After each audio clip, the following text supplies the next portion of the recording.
Sixth principal की ओर हम चलते हैं। 5 प्रिंसिपल, 6 प्रिंसिपल हो गए हमारे, है ना।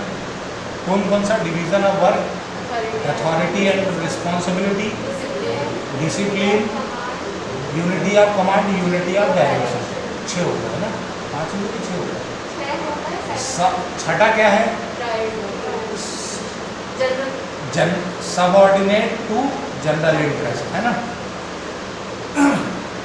Subordination of individual interest to general interest, ठीक है। तो नेक्स्ट प्रिंसिपल यानी प्रिंसिपल नंबर 7 क्या कहता है? सावन, सुनो, सावन बहुत कुछ कहता है पर सभी सावन को आने तो दो। According to remuneration of person, 7th principle remuneration of person क्या कहता है?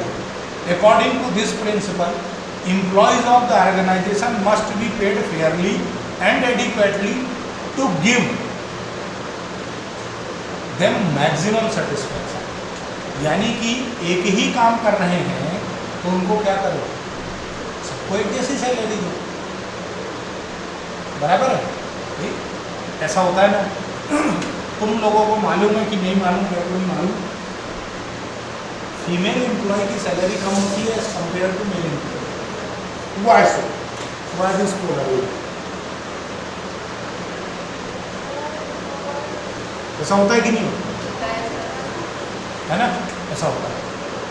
कोई कंस्ट्रक्शन का काम करता हो तो तुम देखो, जो मेल लेबर होता है उसकी सैलरी अलग होती है और जो फीमेल लेबर होती है उसकी सैलरी अलग होती है। ऐसा क्यों? क्योंकि काम तो दोनों सेम ही करते हैं। फावड़ा वो भी, फावड़ा ये भी, ईंट वो भी ला रहा है, ईंट वो भी ले रहा है, सीमेंट वो भी उठा रहे, खेती वो भी उठा रहा है, वो भी ले रहा है। फिर भी ऐसा क्यों? है ना। वो जो भी है अपने क्या करें। पर हेनरी फ्योल ने क्या बोला कि यदि आप सेम पोजीशन पे हो, सेम काम कर रहे हो, तो आपका रेम्युनरेशन भी क्या होना चाहिए? सेम होना चाहिए, यानी फेयर होना चाहिए।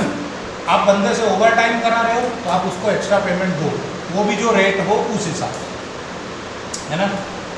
According to this principle, employees must be paid fairly or adequately to give them maximum satisfaction। क्योंकि जब तक एम्प्लॉय सेटिस्फाइड नहीं होगा तब तक वो अच्छे से काम नहीं करेगा। The employees should be paid fair wages and salaries which would give at least a reasonable standard of living। ताकि उसकी जो इच्छा है स्टैंडर्ड ऑफ लिविंग की, वो भी चाहता है मेरा भी समाज में नाम हो। भाई आप हायर सैलरी पे जॉब क्यों करना चाहते हो? क्योंकि आप सोसाइटी के अंदर एक अपना सोशल स्टेटस मेंटेन करना चाहते हैं। कई बार आदमी दिखावा करता है, नहीं होता, फिर भी कोशिश करता है कि ये भी हो। क्यों? क्योंकि उसको सोसाइटी के साथ खड़े होना होता है। तो यदि आप उसको फेयर रेम्युनरेशन नहीं दोगे, उससे तुम 10 घंटे काम ले रहे हो, सैलरी दे रहे हो 5000, कम से कम 1 घंटे के हिसाब से तो दो, है। गन्ना थोड़ी हो कि मशीन में लगा के पेड़ दिया बस। एम्प्लॉई है, ह्यूमन बीइंग है, उसका भी सोशल स्टेटस है, सिक्योरिटी, उसके पास भी लाइबिलिटी होती है घर की, है ना। कंपनी की तो ठीक है, घर की भी होती है। कंपनी की तो निभा रहा है, अब घर की निभाने के लिए तुम्हें पेमेंट देना तो तुम ढंग से दो। At the same time it should be within paying capacity of the company. The fair wages is determined according to. अच्छा, फेयर वेज कैसे निकालोगे? Financial capacity of the concern. Company की फाइनेंशियल कैपेसिटी कैसी है? Company अच्छा कमा रही तो अच्छा सैलरी दो, कम कमाओगे तो ठीक है, एम्प्लॉय भी समझ लेगा यार छोटी कंपनी में काम करता हूँ इसलिए सैलरी कम है, और बड़ी कंपनी में काम करता हूँ और सैलरी कम है, मतलब अगला हूँ क्या मैं? हम कचरास हूँ, मैं कचरा हूँ ना, है ना, बराबर। उसको सेटिस्फैक्शन होना by keeping in mind the minimum wage act of government. Government ने मिनिमम वेज का पेमेंट का एक एक्ट बना के रखा है, उसके हिसाब से पेमेंट आपको देना है। उसमें सारे रेट प्रेस्क्राइब्ड है कि इतने आवर्स यदि वर्किंग है तो आपको इतना पेमेंट देना है। The wages and salaries paid by the competitor. Competitor जो सैलरी दे रहा है वो आप भी दे। Done. If example, if a particular year of the organization has earned more profit than a part from giving extra profit to share holder and owner, some part of profit must be given to employee. देखो, तुमको मालूम है क्या मालूम है इसका? हमको ये मालूम है कि जब भी हम, यानी कि जो शेयर होल्डर होता है, जो कंपनी स्टार्ट करने के लिए पैसा लगाता है, इन्वेस्टमेंट करता है, शेयर क्या होता है ये क्लियर है क्या? ये जानते हो? नहीं जानते हो तो कोई बात नहीं, जानते हो तो बहुत बड़ी बात है।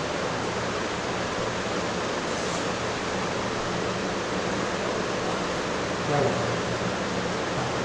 तो जो बंदा कंपनी में पैसे लगाता है, थोड़ा थोड़ा करके पैसा लगाता है, कंपनी के शेयर खरीदता है, शेयर ट्रेडिंग यदि नाम सुन रखी है तो समझते हो शेयर ट्रेडिंग? तो शेयर ट्रेडिंग में जो बंदा शेयर लेता है वो कंपनी का क्या कहलाता है? शेयर होल्डर है ना, हिस्सेदार, भागीदार। कंपनी यदि ज़्यादा पैसा कमाती है तो डिविडेंड देती है। डिविडेंड यानी जिस बंदे के पास शेयर है उसको प्रॉफिट में से हिस्सा देती है, बराबर है? तो इनका कहना है ये था केवल साहब का कि आप ज़्यादा डिविडेंड मत दो, डिविडेंड जो आप दे रहे थे ना उसको मेंटेन रखो। ज़्यादा कमा लिया तो ऐसा नहीं कि आप ज़्यादा डिविडेंड दे दो, डिविडेंड थोड़ा बढ़ाओ, लेकिन उसके साथ में आप क्या करो, एम्प्लॉय को बोनस दे दो। एक्स्ट्रा अर्निंग है ना, तो एम्प्लॉय को बोनस दे दो। इससे एम्प्लॉय में मोटिवेशन आता है। इससे क्या होता है? एम्प्लॉय में मोटिवेशन आता है, वो कंपनी के लिए उसकी लॉयल्टी बढ़ती है, वो भावुक हो जाता है, बात को फेफड़े तक ले लेता है कि नहीं यार कंपनी ने मेरे को बोनस दिया है, मैं इसके लिए और ज़्यादा मेहनत करूँगा और अच्छे से काम करूँगा। ये 3 घंटे काम लेते हैं, मैं 3.5 करूँगा, और 3.5 करना पड़ा तो उसको तकलीफ नहीं होगी। क्यों? क्योंकि उसके दिमाग में है कंपनी ज़्यादा कमाएगी तो मेरे को बोनस मिलेगा, बराबर है? अच्छा, इसका पॉजिटिव इफेक्ट क्या है कि एम्प्लॉय गेट मोटिवेटेड, एम्प्लॉय को मोटिवेशन होता है। उसके बाद डिवोशन एंड कमिट, ये दोनों चीज़ें मैंने कह दी थी। उसके बाद यदि इसको वायलेट करोगे तो क्या होगा? Increase in turnover of employee. Turnover मतलब आना जाना, इनकमिंग और आउटगोइंग। सर फोन कॉल की नहीं, एम्प्लॉय की। मतलब ये है कि आपको भर्तियाँ बहुत करनी पड़ेंगी, अपॉइंटमेंट। आपके यहाँ एम्प्लॉय आएगा, सेटिस्फाइड नहीं होगा तो छोड़ के चला जाएगा 2-3 महीने में, फिर आप ट्रेनिंग सेंटर बन के रह जाओगे। इसलिए आपको एम्प्लॉय का ध्यान रखना है, ठीक है? आगे बढ़े। कीवर्ड्स क्या हैं? Pay fair and adequate wages and salary. दूसरा, pay fair wages so that employee can maintain minimum standard of living. उसके बाद with increase in profit and prosperity of organisation, increase employee salary and wage. यदि company का profit बढ़ रहा है, company की wealth बढ़ रही है, तो आप थोड़ा सा हिस्सा एम्प्लॉय को भी दो, उसकी सैलरी बढ़ाओ, उसको बोनस दो, डिविडेंड दो, सब कुछ करो उसके लिए। Sharing of gains with employ. उसके बाद match with scientific principle of harmony not discord. इसको अपन आगे और फिर से समझेंगे। प्रिंसिपल है आपके पास। Pay as per financial capacity of firm, firm की जो फाइनेंशियल कैपेसिटी उसके हिसाब से पेमेंट दो। मतलब बड़ी कंपनी है, बड़ा ऑर्गेनाइजेशन है, पैसा ज़्यादा है तो ज़्यादा सैलरी दो, कम है तो कम दो। बढ़े आगे। 8th principal, centralisation and decentralisation. जोड़ना भी है और तोड़ना भी है। सेंट्रलाइजेशन और decentralisation very very very very very very important. Exam की दृष्टि को ध्यान में रखते हुए, दृष्टि मतलब एग्जाम पॉइंट ऑफ व्यू से, है ना, आपको सेंट्रलाइजेशन और डिसेंट्रलाइजेशन वेरी इंपॉर्टेंट। आगे बढ़े। देखिए, सेंट्रलाइजेशन और सेंट्रलाइजेशन मतलब जोड़ के रखना है, और डिसेंट्रलाइजेशन यानी काम कराने के लिए उसको तोड़ना भी है। तोड़ने का क्या मतलब? जरूरत के हाथ पाँव तोड़ दें?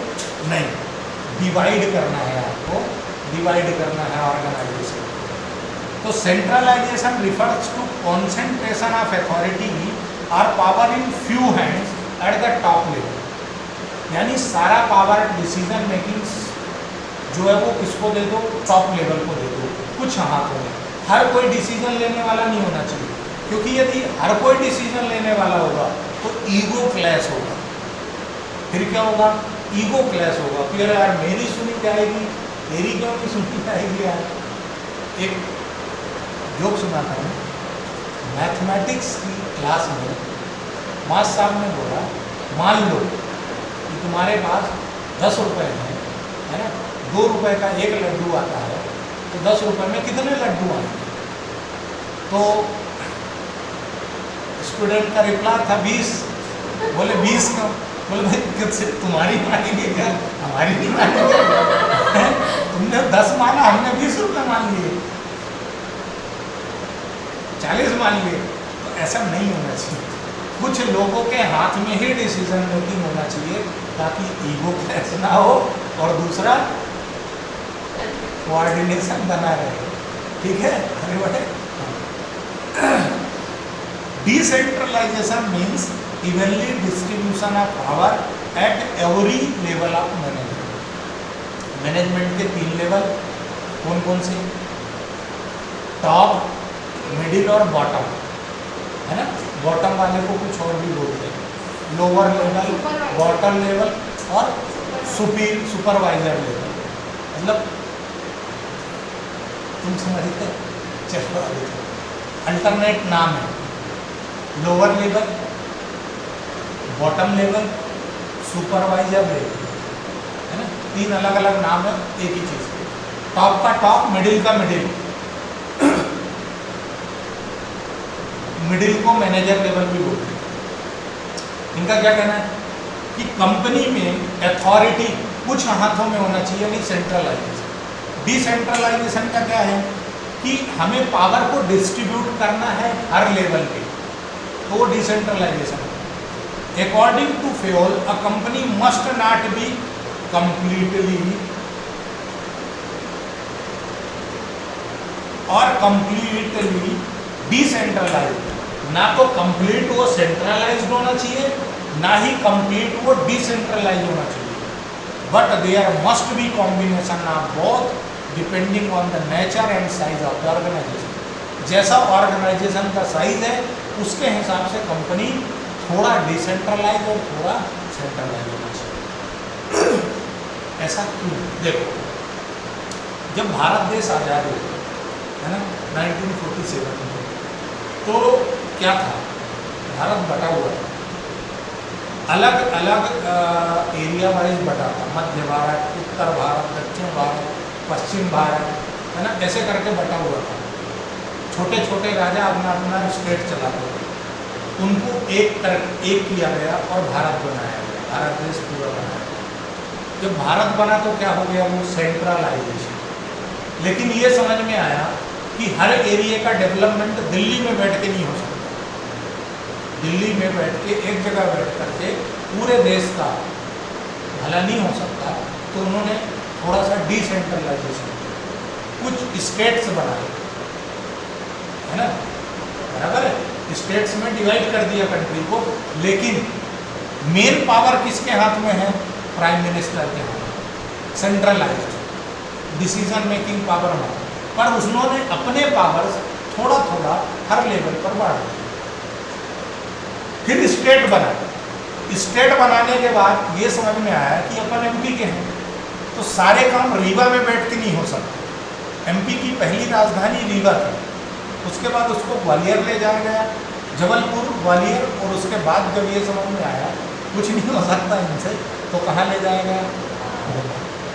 भोपाल में बैठ के सारे काम नहीं हो सकते, तो एमपी स्टेट को फिर से डिसेंट्रलाइज किया गया और क्या बनाए गए? डिस्ट्रिक्ट, जिले बनाए गए। कॉन्सेप्ट समझ में आया? ऐसे ही कंपनी भी क्या करती है? मेन पावर डिसीजन मेकिंग का किसके हाथ में? प्रमोटर के हाथ में, जो डायरेक्टर है उनके हाथ में। फिर कंपनी को डिपार्टमेंट में बांट दिया जाता है कि purchase, finance, sales, manufacturing, production, ये सब मार्केटिंग, ये अलग अलग डिपार्टमेंट है, और अपने पावर को डिलिबरेट कर दिया जाता है कि थोड़ा थोड़ा तुम ले लो, और कंपनी को स्मूथ वर्किंग में, डिसीजन मेकिंग में। अदरवाइज प्रोडक्शन का डिसीजन फैक्ट्री पे लेने के लिए कहाँ जाना पड़ेगा? ऊपर तक। इस प्रोसेस में सोचो कितना टाइम लगेगा कि पहले तो मजदूर बोलेगा कि रॉ मटेरियल चाहिए, फिर फैक्ट्री वाला ऊपर वाले को बोलेगा, ऐसे करता करता ऊपर तक जाएगा। ऊपर से फिर डिसीजन यस आएगा, इतने में कितना टाइम जाएगा, इफेक्टिव और इफिशिएंटली काम नहीं कर पाओगे। इन्होंने क्या कहा कि main power control top level पे और उसको थोड़ा थोड़ा डिसेंट्रलाइज। आगे बढ़े। Example, panchayat in our country have been given more power to decide and spend funds granted to them by the government for welfare of village. This is decentralization at national level. इन्होंने क्या बोला, district तो बनाए गए, फिर block बने, block से तहसील बनी, तहसील से फिर गांव की ग्राम पंचायत अलग बनाई गई। क्यों? क्योंकि दिल्ली से सब कुछ नहीं हो सकता, तो गांव का जो काम करने के लिए सरपंच आपको दिला दिया, बराबर है, और उसको ज़्यादा पावर दे दिया गया कि इस गांव का डिसीजन सरपंच आदि लेगा, दिल्ली से जो होगा वो जनरल होगा, सबके लिए होगा। डन। पॉजिटिव इफेक्ट क्या है? Benefits of centralisation as well as decentralisation, दोनों के बेनिफिट मिलेंगे।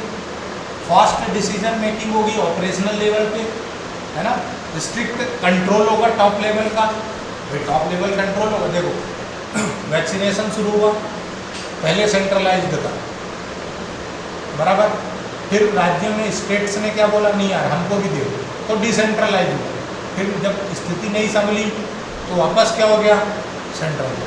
तो कंट्रोल है, वेस्टेज नहीं होगा। यदि इसको वायलेशन है इसका तो क्या होगा, complete centralisation will result in delay in decision making, पहली बात कर चुके हैं।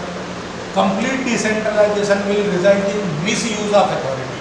हम नालायक बहुत होते हैं, हम सबसे पहले ये देखते हैं हमारी जेब भर जाए, और अपनी जेब ऐसी है कि जैसे ही भरना शुरू होती तो फट जाती है, कभी भराती नहीं, कहने का मतलब ये है ना, बढ़ती जाती है, जितना कमाओ उतना कम लगता है ना। इसलिए मिस यूज ना हो, सेंट्रलाइजेशन जरूरी है, कंप्लीट डिसेंट्रलाइज नहीं रह सकता। आगे बढ़ो, पहले ही बोल रहा हूँ बहुत इंपॉर्टेंट है सेंट्रलाइजेशन और डिसेंट्रलाइजेशन, इसका डिफरेंस तो बहुत ही। आगे बढ़े, अब मैं आगे जा रहा हूँ। 2 चैप्टर बिजनेस स्टडीज में, 3 चैप्टर बहुत बड़े हैं, प्रिंसिपल ऑफ मैनेजमेंट, उसके बाद डायरेक्टिंग और उसके बाद मार्केटिंग। ये चैप्टर ऐसे हैं जिनको कम से कम 7 से 15 दिन लगना चाहिए नेट सिस्टम, तो अपने यदि 7-8 लेक्चर हो जाए तो टेंशन नहीं। Principle of scalar chain, 9th principle, 8 principle हो गए, एक बार रिवाइज करते हैं। Division of work, authority and responsibility, discipline, चौथा unity of command, unity of direction, subordinate, individual to general interest, उसके बाद सेंट्रलाइजेशन एंड डिसेंट्रलाइजेशन, फिर रेम्यूनरेशन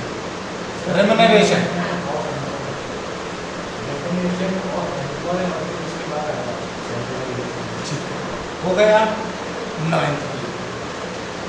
ये है प्रिंसिपल ऑफ स्केलर चेन। और बच्चों यहाँ ध्यान रखना कि इस क्वेश्चन के वो बीच में से क्वेश्चन पूछता है, इस कॉन्सेप्ट स्केलर चेन नहीं पूछता, इसके बीच में एक कॉन्सेप्ट है वो पूछता है, क्या है समझेंगे।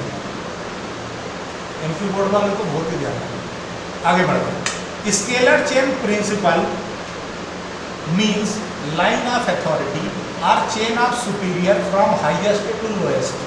एक ट्रायंगल बना हुआ है ना, एक ट्रायंगल बना हुआ है, और ये चेन चलाता है किसकी, अथॉरिटी की। पीएम, सीएम, ऐसे करके कलेक्टर, ऐसे करके चेन चलती है।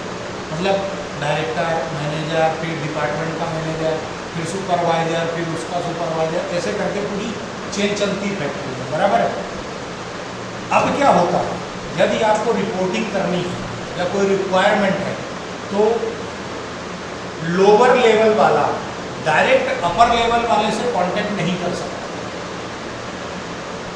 डायरेक्ट अपर लेवल वाला लोअर लेवल वाले से डायरेक्ट कांटेक्ट नहीं करता, इनको चेन के थ्रू ही चलना पड़ता है।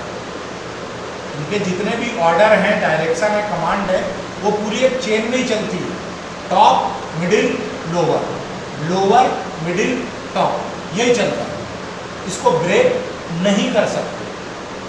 ठीक है, कंफ्यूज मत होना कि सर अभी थोड़ी देर पहले ज्ञान दिया था सेंट्रलाइजेशन डिसेंट्रलाइजेशन, बराबर है, अभी इसको ढंग से समझना। तो scalar chain means line of authority और chain of superior from highest to lower rank. Fayol insist that this chain must be followed strictly in the organisation. क्यों?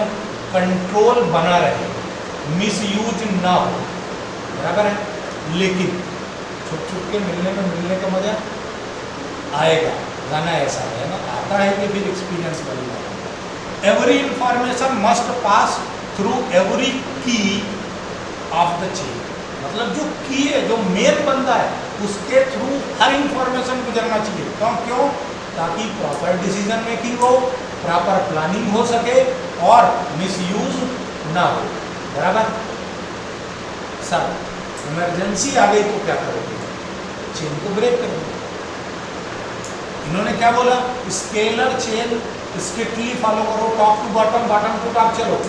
लेकिन बीच में एक गाना गाया अपन ने, है ना, छोटे छोटे मिले, तो मजा तो आएगा, लेकिन जो चेन आप ब्रेक करोगे वो सिर्फ कब कर सकते हो? इमरजेंसी में, हार्ड एंड फास्ट डिसीजन में। पर जो चेन ब्रेक होगा वो एक डिपार्टमेंट से दूसरे डिपार्टमेंट के सेम लेवल पे होगा। यानी एक डिपार्टमेंट का मैनेजर दूसरे डिपार्टमेंट के मैनेजर पर ब्रेक कर सकता है, एक डिपार्टमेंट का सुपरवाइजर दूसरे डिपार्टमेंट के सुपरवाइजर से डायरेक्ट कॉन्ट्रैक्ट कर सकता है। नहीं समझ में आया? बहुत बढ़िया। देखो तुम्हारे को ये डायरेक्शन दिख रहा है, ABCD, फिर इधर LMNOP, है ना। तो इनका कहना है कि A से F तक आना, F को यदि कुछ चाहिए और वो दूसरे डिपार्टमेंट से मिलेगा P से, तो डायरेक्ट P के पास नहीं जाएगा, वो क्या करेगा? F से E, D, C, B, A, फिर A से LMN, यहाँ ऐसा जाएगा। इन केस ऑफ इमरजेंसी आप ये चेन ब्रेक कर सकते हो, पर कैसे?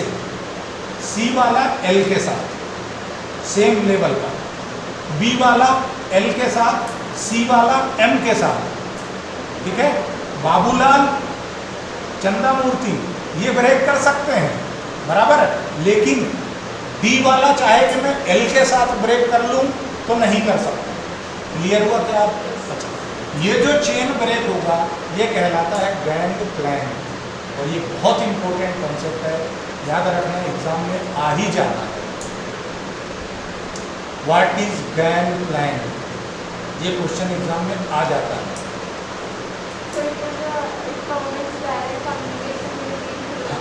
Direct communication between two departments but in same level. Gang plan का मतलब क्या है? Direct communication between two departments but in same level, बराबर है। क्लियर है क्या? आगे बढ़ जाओ। चलो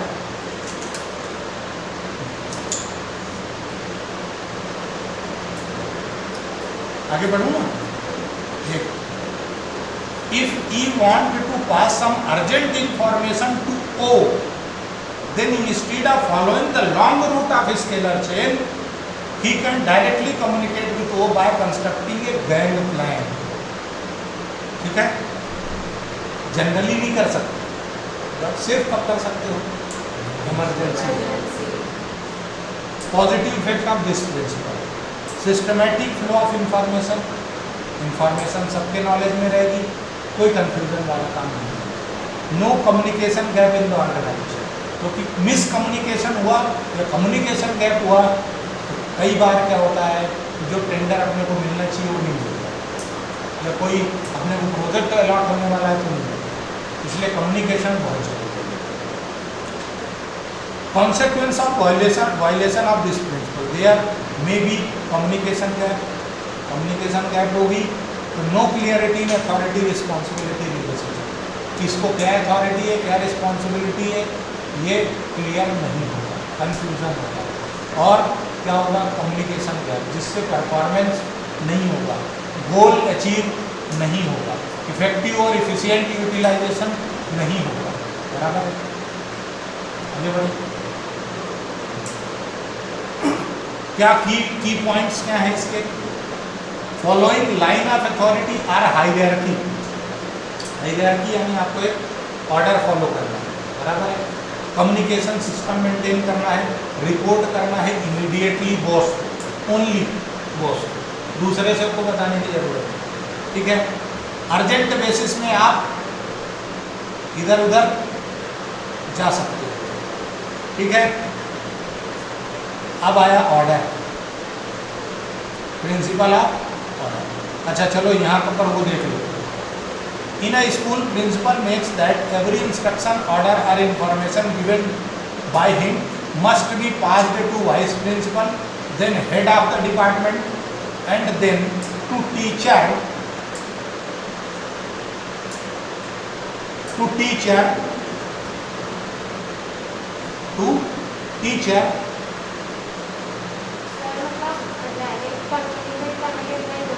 He never allowed teacher to directly communicate with him. Master साहब सीधे प्रिंसिपल के ऑफिस में जाने का नहीं।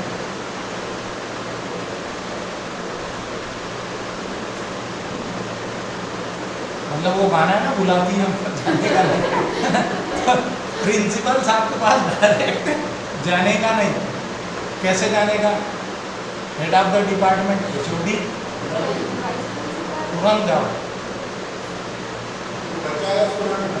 यस, बहुत देर लेट कर दिया आपने। चलो, तो क्या है, प्रिंसिपल साहब ने आदेश दे के रखा है कि हमारी चेन कैसी चलेगी, principal, vice principal, head of the department, HOD और फिर हेड मास्टर और फिर टीचर। इसको ब्रेक नहीं करना, अर्जेंट है तो फिर ब्रेक कर लो यार, फिर बुलाती है तो जाने। आगे बढ़े। ऑर्डर, ऑर्डर का क्या मतलब है? ऑर्डर मतलब सर वो हम अमेजॉन पे ऑर्डर करते हैं, फ्लिपकार्ट पे ऑर्डर करते हैं और प्रिंसिपल को उस टीचर का अगर ऑर्डर देते कि आपको आपका गलत, आप गलत दिशा में जा रहे हैं। अब सुनना, ऑर्डर का मतलब ये है कि मम्माज किचन पे गए हो, अरे घर के किचन में गए हो, सारी चीज़ें व्यवस्थित जमी हुई होती हैं, नमक का फिक्स जगह है, ऑयल का फिक्स जगह है ना, सिलेंडर फिक्स प्रॉपर जगह पे रखा रहता है, आटा, दाल, चावल, मसाले सब कुछ एक प्रॉपर फिक्स जगह पर। कभी तुमने गलती से चाय बना दी और शक्कर का डिब्बा इधर उधर कर दिया, लॉ एंड ऑर्डर बिगड़ जाता है। दिस इज ऑर्डर, ये ऑर्डर है। यानी जो चीज़ जहाँ रखी है उसको सिस्टमैटिक ऑर्डर से ही रखें। एक जगह फिक्स है कि ये यहाँ रखाएगा तो उसको वहीं पे रखना, बराबर है। ये है ऑर्डर का मतलब, एनर्जी फ्यूल के principal. Done.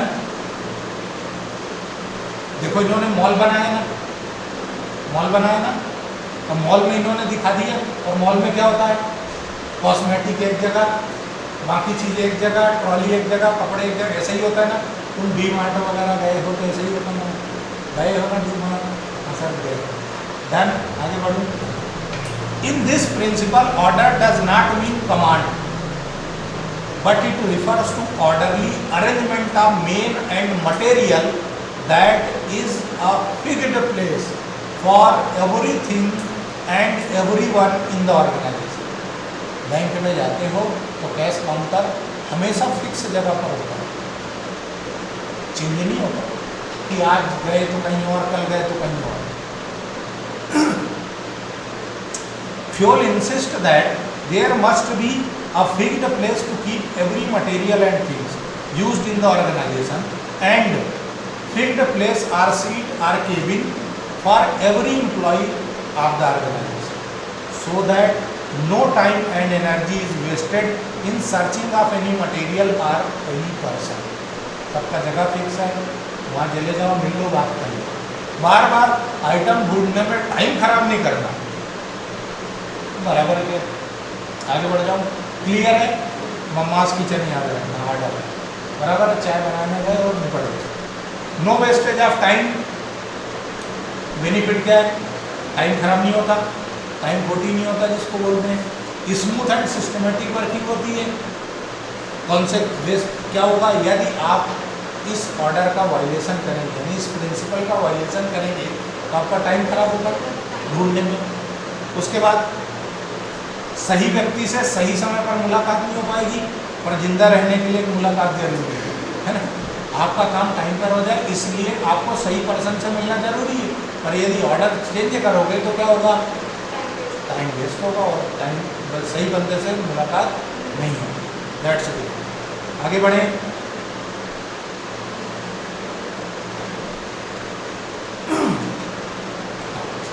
Principle of equity, भाई ने तराजू बना लिया लेकिन कानून बन रहा होता है। इनका क्या करना है कि आपके ऑर्गेनाइजेशन में जितने भी लोग काम कर रहे हैं सबको इक्वल ट्रीट करना है। 10th प्रिंसिपल है ये, 11th तो ऑर्डर जो था वो 10th था, है ना। प्रिंसिपल ऑफ इक्विटी, 3 और बचे हैं, बहुत कम है, हो जाएगा। तो इक्विटी क्या कहता है कि kind, fair and just treatment to employees. Employees will put their maximum effort only when they are treated with kindness and justice. यदि न्याय के साथ, अब होगा न्याय यदि हो तो ही क्या होगा? एम्प्लॉय अच्छे से काम करेगा। यदि आप उसकी परेशानियों पर काम करते हो, उसकी समस्याएं दूर करते हो, पोलाइट रहते हो उससे, वो मोटिवेटेड होता है, बराबर है, और वो डिवोटेड होकर के ऑर्गेनाइजेशन के लिए वर्किंग करता है। If a manager is biased in dealing with employees, कई बार हैक टाइप उन्हें एक्सपीरियंस किया हो। कई बार कुछ टीचर्स क्या करते हैं, जो क्लास में बहुत बढ़िया पढ़ता है सब कुछ उसी के साथ करते हैं, बाकी जो बैक बेंचर्स हैं उनकी कहानी कुछ अलग ही चलती है, उनकी खिचड़ी अलग ही पकती है ना। तो क्या हो, टीचर हो, कुर्सी पे बैठे हो, तो तुम्हारा काम ये है कि तुम्हारी क्लास में 40 है तो 40 तुम्हारे लिए एक बराबर है, सबको बराबर ट्रीट करना है। वो देखो, जो ऊपरी माला ईश्वर ने दिया है हमको, खोपड़ी, सबके खोपड़ी में घासी भरी हुई है ना। मांस साफ माचिस है, लाइटर है, वो उसको जलाना, आग लगाना है बस, बाकी भूसा सबके उसमें एक जैसा ही है। देखो तलवार है, खरीद के लाओ, म्यान में डालो, लटका दो, जंग लग जाएगा। काम कब करेगी? जब उसको घिसो, उसको यूज करो। 40 बच्चे यदि क्लास में बैठे ना तो सबका दिमाग एक ही जैसे। ईश्वर ने, बनाने वाले ने उसके साथ कोई भेदभाव नहीं किया है ना, कोई स्टाम्प नहीं चिपका के भेजा है कि ये कचरा है और ये सही है ना। उसके हिसाब से सारे कचरा हैं और सारे सही है। मतलब अहम ब्रह्मास्मि वाला काम है ना, अहम कचरा में है तो फिर सारे हैं। पूरी क्लास ही एक जैसी समझना चाहिए मास्टर साहब, कभी भी ऐसा नहीं होना चाहिए, पर ऐसा नहीं होता। तो जो पीछे बैठता है ना वो नालायक इसलिए हो जाता है क्योंकि उस पर ध्यान नहीं जाता। एक और है, एक और प्रिंसिपल हमने पढ़ा, subordinate interest to general interest. उसमें क्या था, मैनेजर को हर संभव कोशिश करना चाहिए, हर तरीके से उसको ट्राई करना चाहिए कि जो एम्प्लॉय है यदि उसका डिफरेंट गोल है तो वो कॉमन गोल पे आ जाए। तो यदि कोई बच्चा नालायक है, मस्तीखोर है, तो माँ साहब की जिम्मेदारी है कि वो हर संभव प्रयास करे, और नहीं कर पाए तो आग लगे बस्ती में, माँ साहब अपनी मस्ती में, टेंशन लेने का नहीं, बराबर है। पर कोशिश ये होना चाहिए कि 40 बच्चे बैठे तो 40 के 40 इनमें से इक्वल होना चाहिए, सबको इक्वलिटी के साथ ट्रीट करना है। ऐसा नहीं है कि तुम है ना क्लास के बाद मिलना, तुमको अलग से समझा दूँगा, खोपचे में आप तुमको समझा दूँगा, ऐसा काम नहीं होना चाहिए। जो समझाना है क्लास में सबको समझा दो, डन। ऐसे ही इन्होंने बोला कि ऑर्गेनाइजेशन में जितने भी एम्प्लॉई हैं सबको एक जैसा इन्वायरमेंट दो, सबको एक जैसा रेम्युनरेशन देने की कोशिश करो, उसके भी काम के बेसिस पे, बराबर है। और सबके साथ फेयर डील करो, बायसनेस नहीं होना चाहिए, पक्षपात नहीं होना चाहिए कि तुम सिर्फ एक ही बंदे के लिए या एक पर्टिकुलर ग्रुप के लिए काम कर रहे हो, ऐसा नहीं होना चाहिए, ठीक है। इक्विटी, इक्वलिटी नहीं लिखा, इक्विटी लिखा है ना, यानी समान। आगे बढ़ो। इक्वल का मतलब भी समान ही होता है।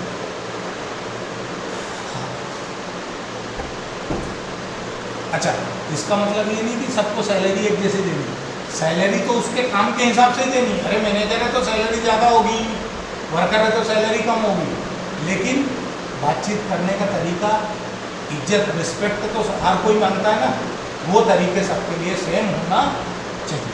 बराबर है? देन आगे बढ़ो। Equity means no discrimination on account of sex, religion, language, caste, belief और नेशनलिटी।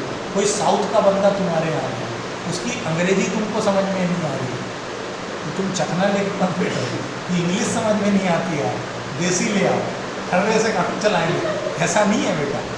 उसके साथ भी तुम समान ट्रीटमेंट करो। नहीं आ रही प्रॉब्लम है उसकी, सॉर्ट आउट करने की कोशिश करो। बराबर है?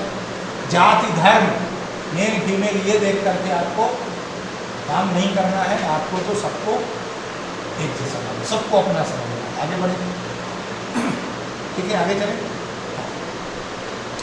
इन multinational companies people of various nationalities work together without any discrimination, as we find a person of Indian origin, Sundar Pichai, become CEO of Google, Sunil Sood become CEO of Vodafone. Globalise भी चलता है ना, इसका मतलब ये थोड़ी कि तुम भेदभाव करोगे, भारत का है तो काला गोरा पहले चलता था, Indian and dogs are not allowed, तो अंग्रेजों के ज़माने में चलता था, तो वो नहीं चलाना, सबको एक समान। बराबर? आगे बढ़े। इससे क्या होता है?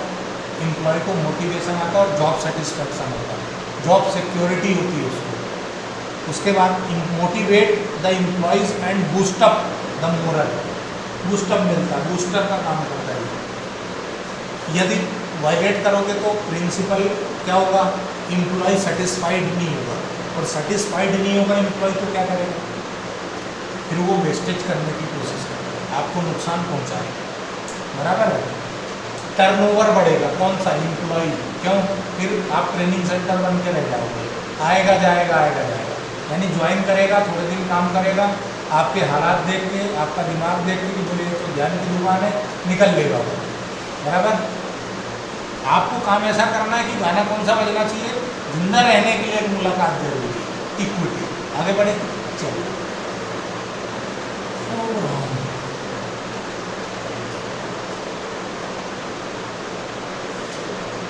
टीना और आंसू से हमें कोई लेना देना नहीं है। Stability of tenure of personnel, इन्होंने यही बोला है कि आपको ये कोशिश करनी है कि जो एम्प्लॉय आपके यहाँ एक बार ज्वाइन करता है वो आपको छोड़ के ना जाए, वो लॉन्ग टर्म तक आपके पास काम करे। बराबर है? फ्रीक्वेंसी एम्प्लॉयज़ की फास्ट नहीं होना चाहिए, है ना, जल्दी जल्दी आना जाना नहीं होना चाहिए, है ना। मुलाकात जरूरी है पर इतनी भी जरूरी नहीं है ना, कि छोड़ के निकल ले, कहते हैं ना। चलो आगे। अच्छा, पॉजिटिव इफेक्ट क्या है? Improve efficiency level. देखो, यदि आप एक ही काम बार बार करोगे तो आपकी इफिशियंसी बढ़ेगी, सीधी सी बात है।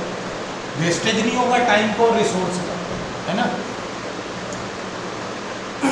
इनिशिएटिव, 13th प्रिंसिपल, इनिशिएटिव मतलब सेल्फ मोटिवेशन। देखो बेटा, समझो क्या होता है कि जो बंदा जहाँ काम करता है उसको उस जगह का ज़्यादा नॉलेज होता है। बराबर है?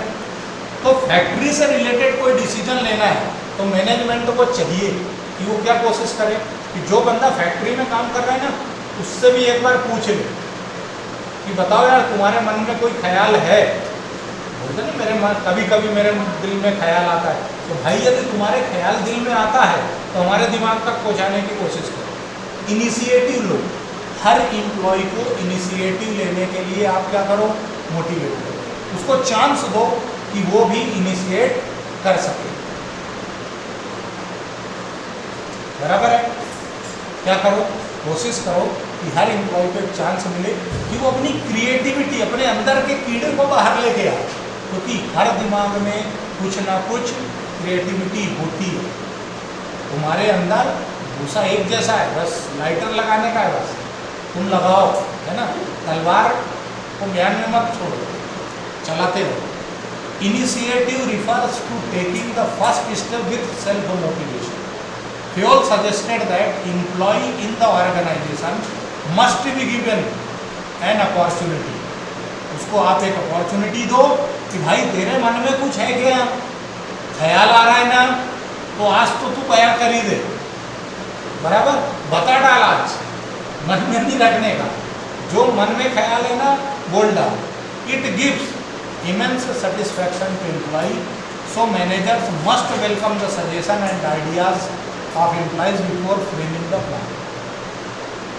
बराबर, पॉलिसी बनाने से पहले आप ये करो कि आपके जो सबऑर्डिनेट्स हैं उनको बता दो कि भैया हम ये डिसीजन मेकिंग करने जा रहे हैं, आपकी तरफ से कोई सजेशन है तो दे दो, बाद में रोने मत लगना कि नहीं यार मेरे से तो पूछे नहीं, ऐसे कैसे बना दिया यार, है ना।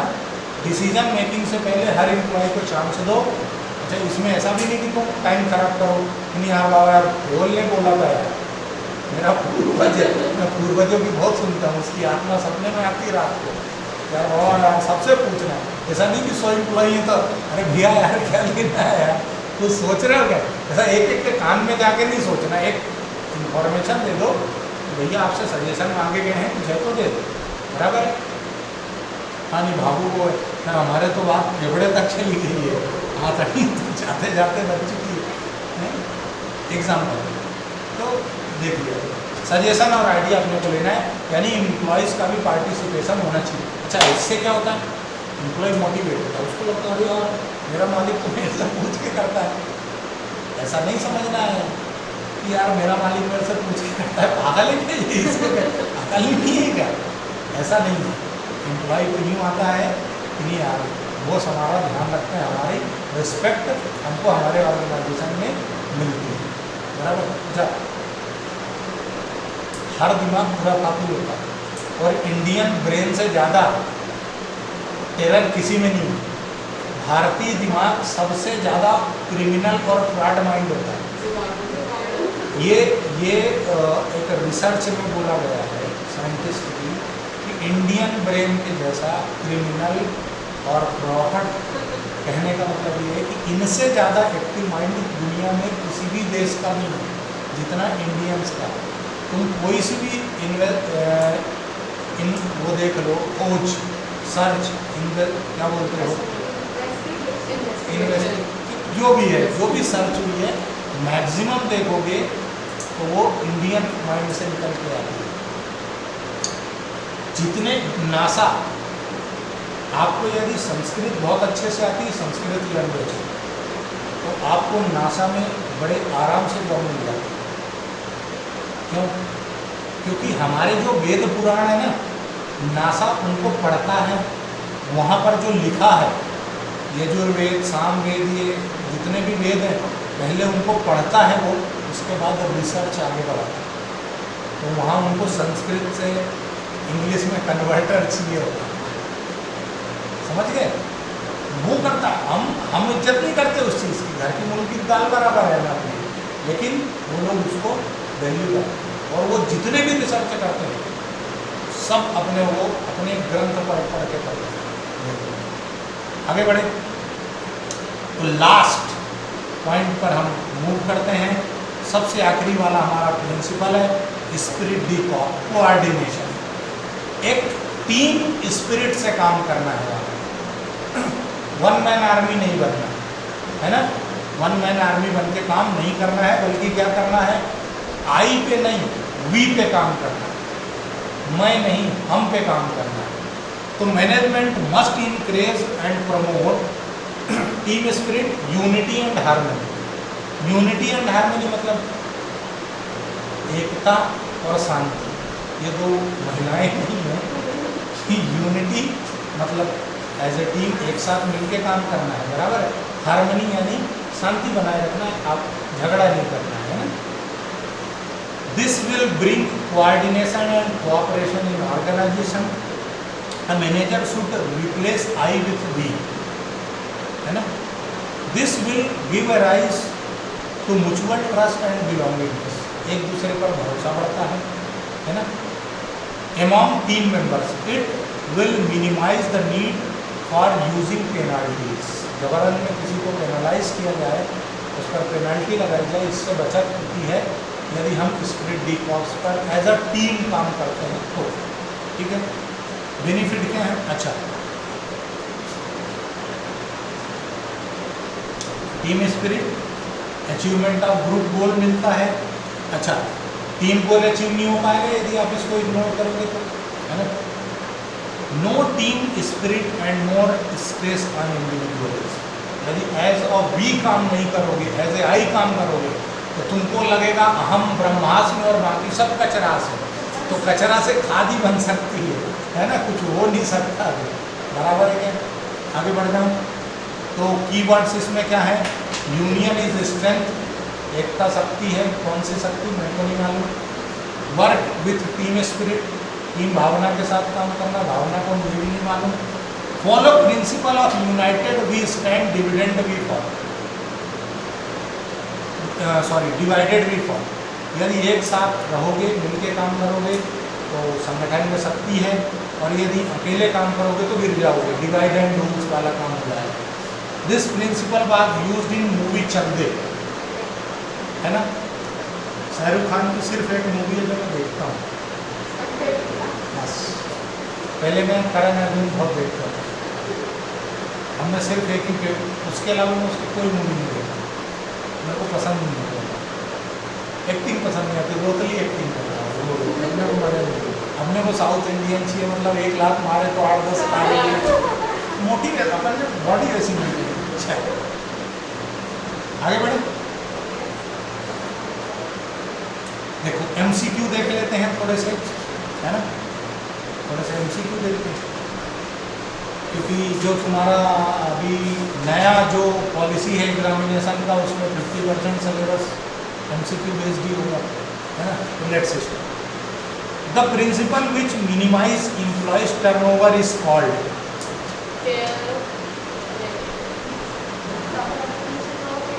टर्नओवर किससे? देखो, कई बार ऐसी सिचुएशन होती है कि जितने भी ऑप्शंस होते हैं वो सारे सही हैं, हमको उसमें से बेस्ट चूज करना पड़ता है, तो सारे सही है, सही तो सारे हैं, अब बेस्ट वाला चूज करना है। Stability of tenure of employee, the following principle of management prevents overlapping of activities. Activities overlap किसमें नहीं होती? यूनिटी ऑफ कमांड की यूनिटी ऑफ डायरेक्शन।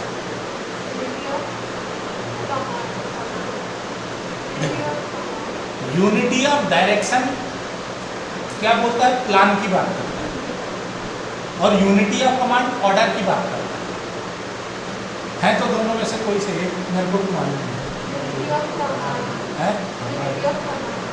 कि यूनिटी ऑफ डायरेक्शन, जो भी अपने अपने सोच के रखें। Right place for resource is indicated in principle of,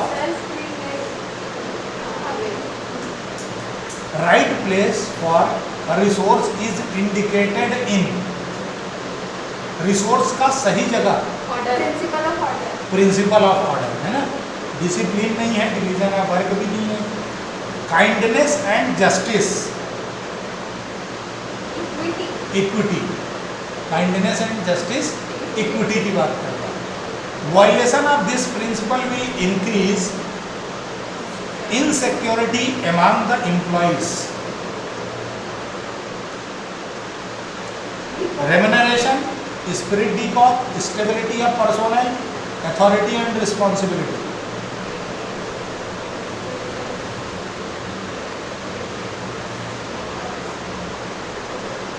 spirit D Corp और रेम्युनरेशन में हो, remuneration,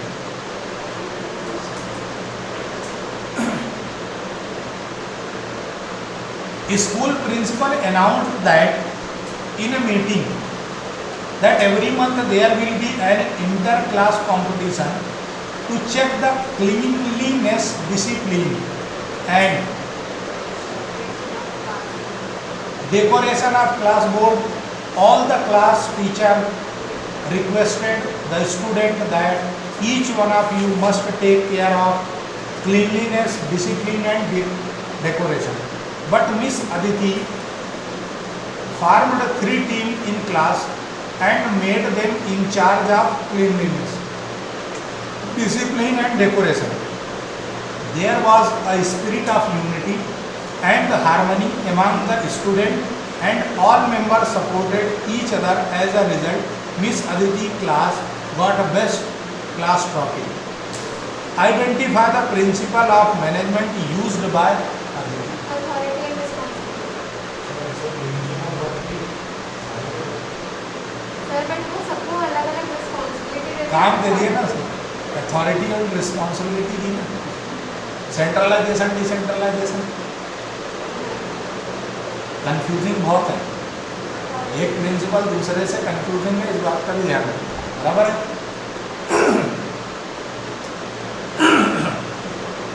Nutan tiffin box service was started in Mumbai by Mumbai Dabbawala. Do you know about Mumbai Dabbawala? It is the only organization which has been awarded by Six Sigma Award. What is Six Sigma Award? When there is a chance of one error, why transaction? 10 lakh transactions. 10 lakh transaction करने पर यदि एक बार गलत होने का chance हो तो उसको 6 सिग्मा अवार्ड मिलता है। मुंबई डब्बा वाला एकमात्र ऐसी संस्था है जिसको 6 सिग्मा अवार्ड मिलता है। इनका काम क्या है? टिफिन सेंटर है। टिफिन सेंटर नहीं है, घर से टिफिन उठा के ऑफिस टिफिन पहुंचाने का काम करते हैं, वो भी साइकिल से, वो भी मुंबई में। और इनसे 1 करोड़ डिलीवरी देते हैं ये, तो गलती होती है कि एक का टिफिन दूसरे से एरर होने का चांस, अदरवाइज टाइम पे टिफिन पहुंचता है और जिसका है उसी को पहुंचता है। कितना परफेक्शन, आपको ऐसा परफेक्शन है तो 6 सिग्मा अवार्ड। तो मुंबई डब्बा वाला ने क्या किया? Nutan tiffin box service start किया। The dabbawala who are the soul of entire Mumbai aim to provide prompt and efficient service by providing tasty homemade tiffin to all office goers at right time and place. The service is uninterrupted even on the days of bad weather.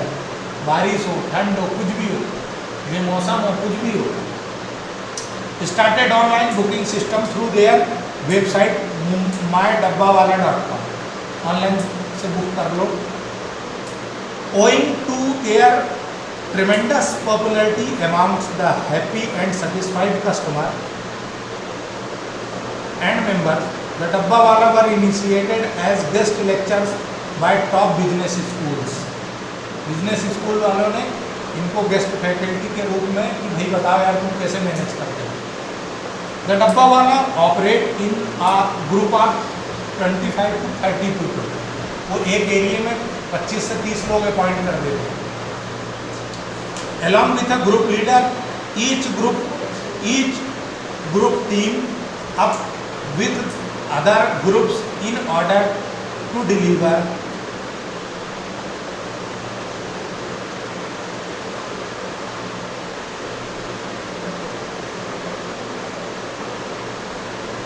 the tiffin on time. They are not transferred on frequent basis as they have to remember the address of their customer. इनका transfer एक दूसरे team change नहीं होती, जो एक team में गया क्यों? ताकि वो कस्टमर का एड्रेस याद रख सके, रूट याद रख सके। They follow certain rules while doing trade. No alcohol during working hours. काम करेगा तो चखने के साथ नहीं करेगा, अंग्रेजी का कोई यूज़ नहीं करेगा, ना हिंदी, ना देसी, ना इंग्लिश, कुछ नहीं चलेगा। नो लीव विदाउट परमिशन, बिना परमिशन छुट्टी नहीं मिलेगी, है ना। Wearing of white cap and carrying ID cards during business hours, टोपी पहननी पड़ेगी इनकी वाइट कलर की और आईडी कार्ड लटकाना पड़ेगा। पढ़ो यार। Recently on the suggestion of a few self motivated fellow man, the डब्बा वाला through out thought out and executed a plan of providing food left in tiffins by customer to slum children। किसी ने इनको ज्ञान दिया कि जो tiffin में बच जाता है खाना ना, वो गरीब बच्चों को दे दो यार। They have instructed their customer to place red sticker if food is left in the tiffin, क्योंकि ये खाली टिफिन भी लाते हैं, खाली भरा हुआ टिफिन नहीं ले जाते, खाली टिफिन भी लाते हैं। To be fed to poor children, और इनको इंस्ट्रक्शन दे दी कि लाल से मार्क कर देना वो डिब्बा जिसमें खाना बच गया। State 4 principal of management given by PO, command, direction, discipline, order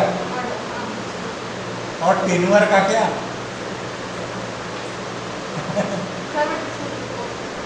है,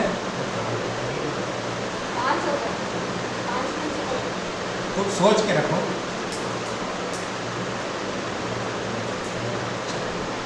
ज़्यादा मत सोचो,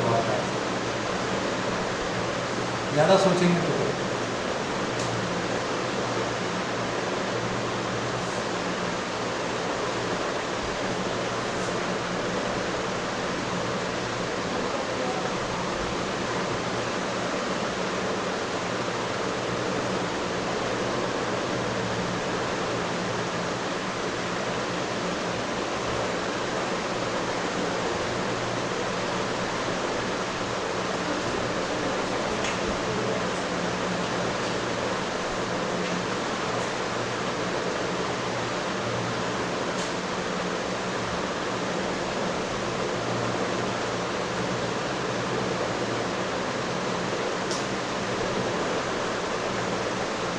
क्या थे इनके। पहला सबऑर्डिनेट इंडिविजुअल टू, ये देख लिया था ना, दूसरे में रेम्यूनरेशन था, तीसरे में प्रिंसिपल ऑफ सेंट्रलाइजेशन डिसेंट्रलाइजेशन था। अपन लोगों ने कुछ अलग नहीं बताया था, यही बताया था, सेंट्रलाइजेशन में बताया। फिर अगले में क्या था, स्केलर चेंज, गैंग प्लान। उसके बाद प्रिंसिपल ऑफ ऑर्डर, सही था। Companies violating the principle of equity, वो वाला क्या बोलते हैं, हार्मनी, इक्वल वाला जो था। फिर जब अपन ने ऑर्डर लिया तो प्रिंसिपल ऑफ इनिशिएटिव था। उसके बाद अगले में क्या है,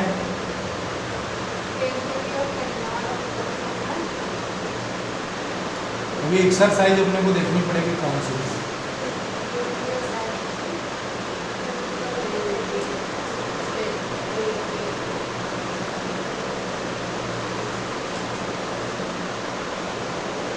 चलो जो भी है, इस तरीके से हमारे कितने प्रिंसिपल खत्म हो गए,